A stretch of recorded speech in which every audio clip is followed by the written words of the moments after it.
Hello friends, all of you are welcome in third lecture on Riemann integral. So we have studied till now length of the interval, then set of measure 0, and we have taken result about that every countable subset of R1 is of measure 0. It's any subset is of measure 0. So finite set or singleton set or empty sets are of measure 0. In fact, there are uncountable sets which are also of measure 0. Example is nothing but Cantor set.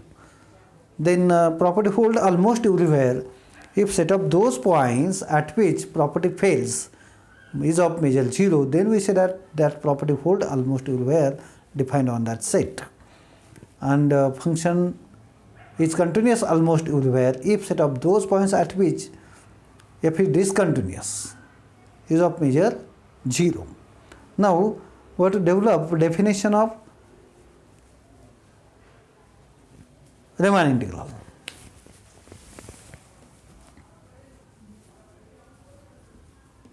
Definition of Riemann integral.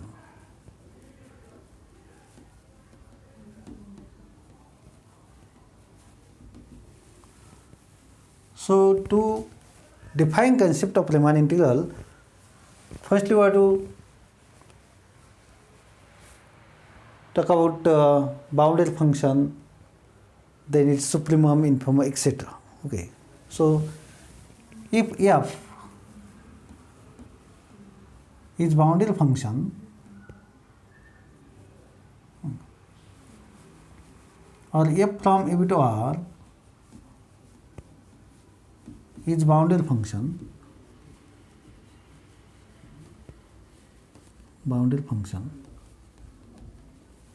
and J is subset of AB, whatever that may be, then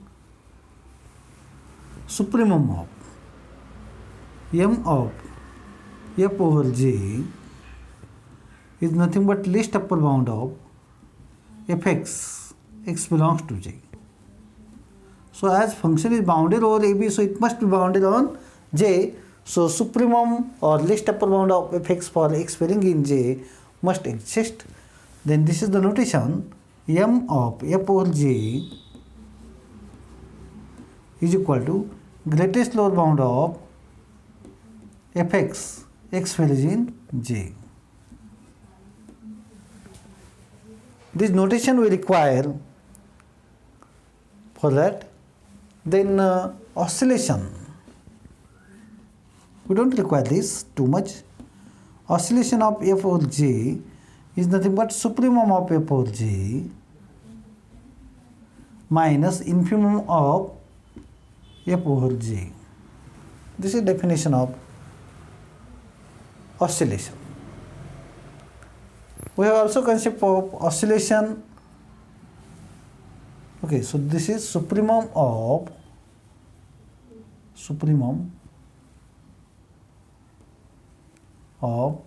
fx over J. This is infimum of fx over J. This is your oscillation of f over J. Now define concept of this about supremum, infimum, oscillation. Okay. Then definition of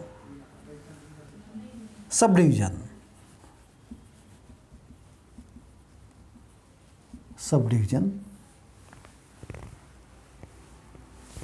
This is our topic.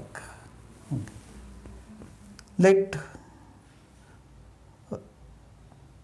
AB be closed interval, closed and bounded interval,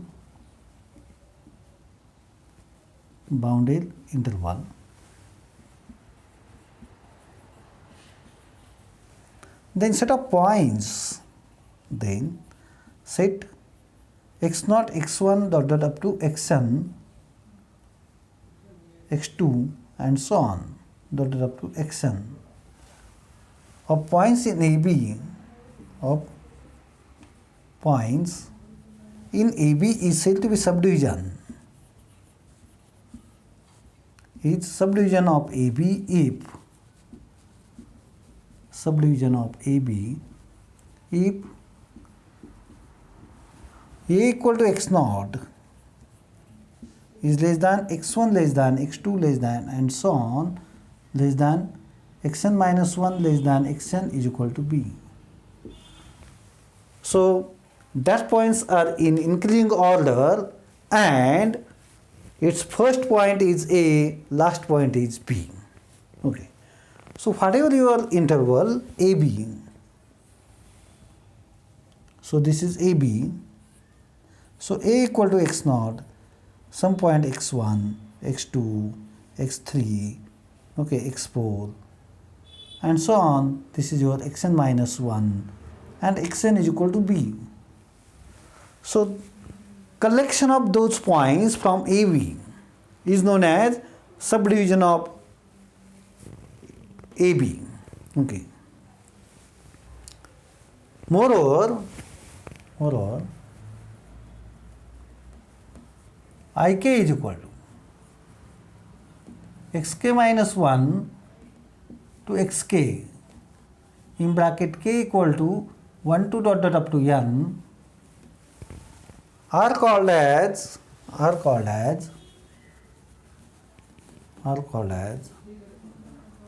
component subintervals of AB, intervals of AB formed by subdivision sigma,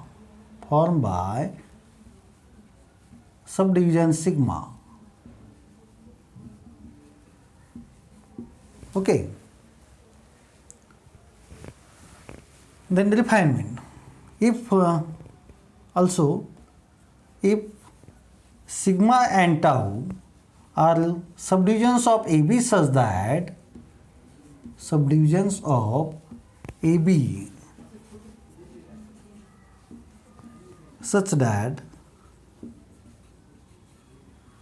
tau is subset of sigma, then sigma is called as refinement of tau. Then sigma is called as refinement of tau.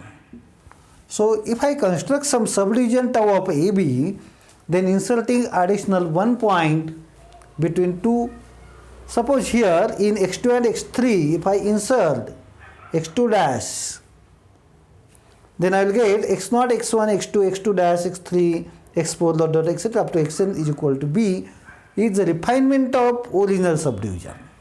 If I insert some additional point here x3 dash, so in this way inserting more points in a given subdivision, what new subdivision is obtained, it is known as the refinement of original one. So this is a too simple concept. Okay.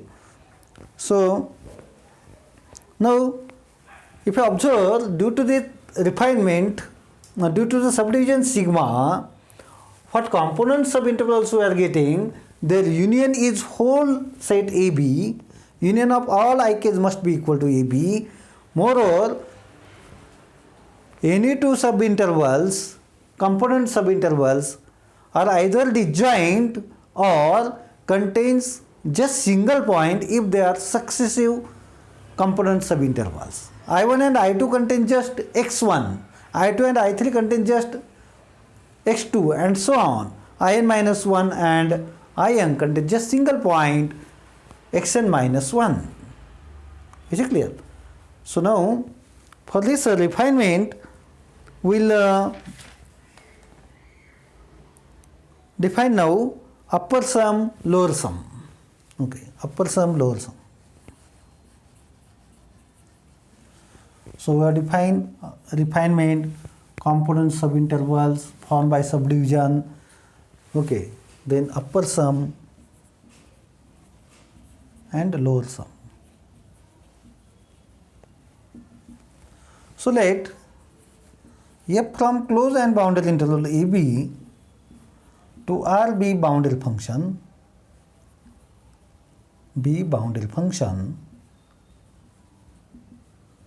and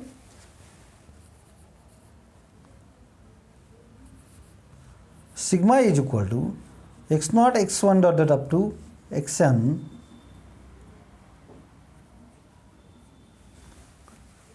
be subdivision of AB,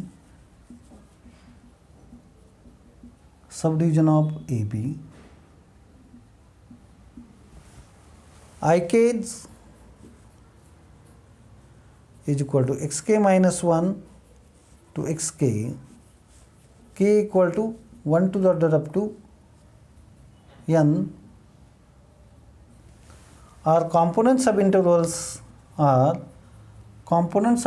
of AB, component subintervals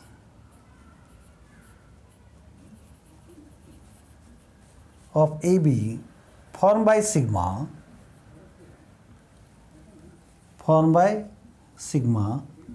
then first upper sum for F over AB is U of F sigma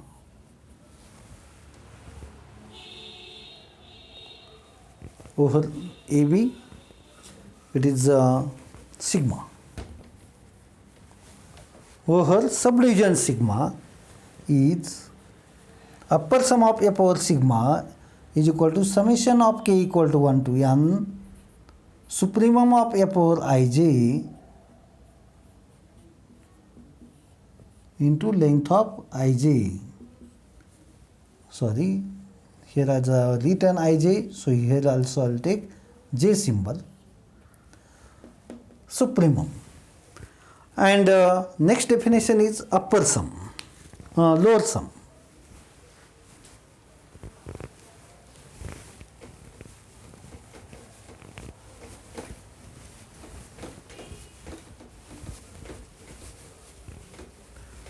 So what is the lower sum? Just we will replace that supremum by infimum, we will get the lower sum.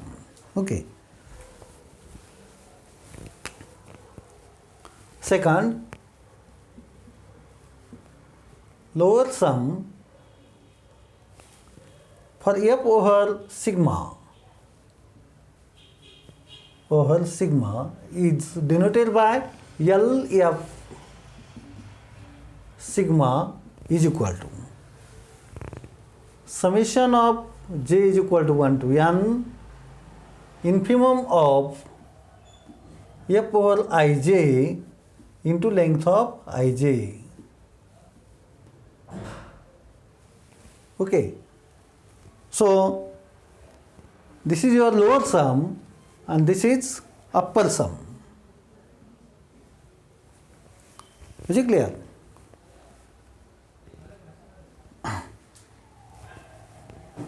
For example,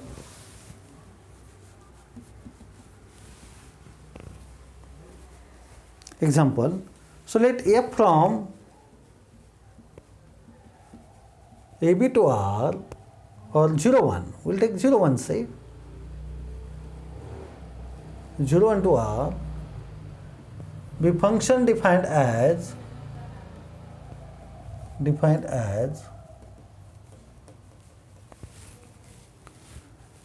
f of x is equal to say x. Let sigma is equal to say 0, 1 by 10, 2 by 10, 3 by 10 and so on 10 by 10 is equal to 1. Be subdivision of 0 1. Compute upper sum of F over sigma and lower sum of F over sigma. Okay, compute upper sum of a power sigma and lower sum of a power sigma.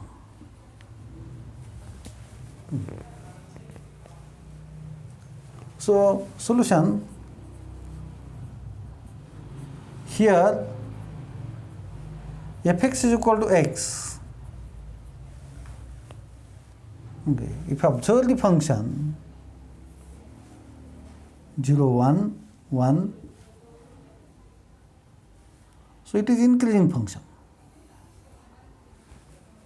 Fx is equal to x, right? 1 by 10, 2 by 10, 3 by 10, and so on. This is your 10 by 10.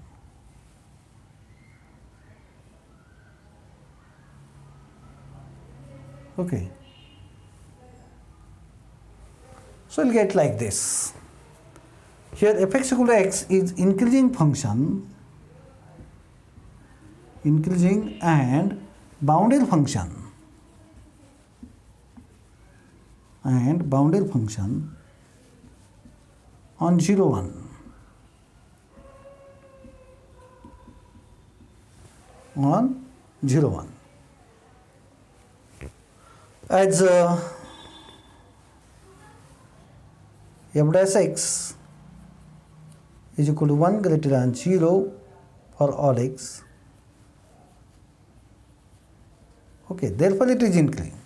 And 0 less equal fx is equal to 1, x less equal 1 for all x. Therefore it is bounded. Is it clear? Now sigma is equal to 0, 1 by 10, 2 by 10, 3 by 10, and so on, 10 by 10.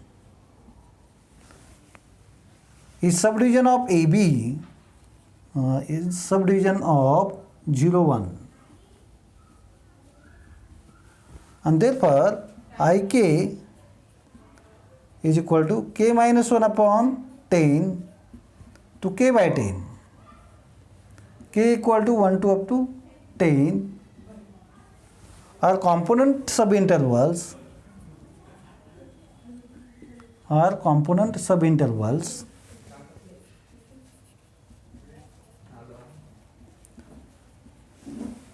intervals formed by sigma. Formed by sigma.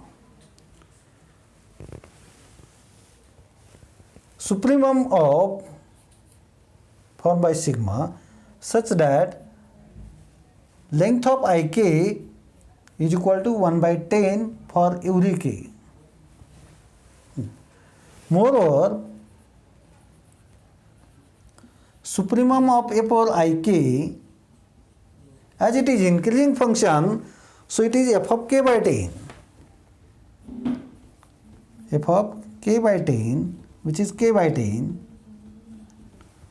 and infimum of f over Ik, it is nothing but k minus 1 by 10, because the function is increasing.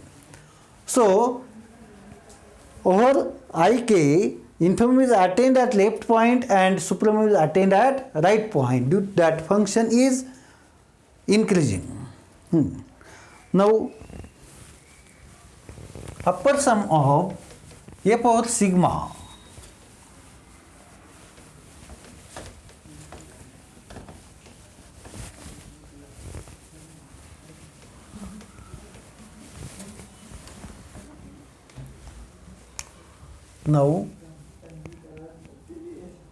upper sum of f over sigma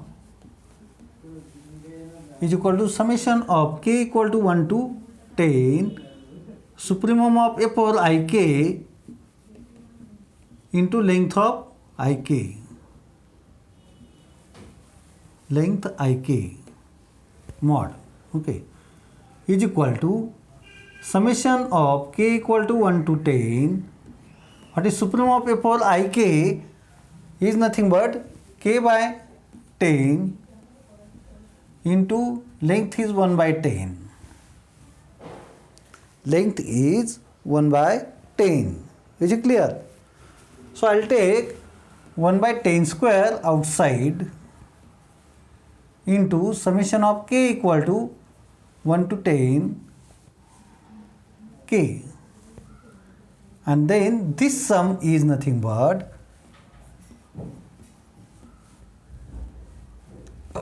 10 into 11 by 2, since summation of k equal to 1 to n is nothing but n into n plus 1 by 2. Sum of first n natural numbers is n into n plus 1 by 2. We'll get this. So 110 get cancelled. So we'll get 11 by 20 upper sum. Lower sum of a power sigma is nothing but summation of k equal to 1 to 10 infimum of a power ik into length of ik, which is equal to summation k equal to 1 to 10 infimum is k minus 1 by 10 into 1 by 10, which is equal to 1 upon 10 square into summation of, okay, what will get? 0 plus 1 plus 2 plus dot dot up to 9, which is nothing but 1 by 10 square into 9 into 10.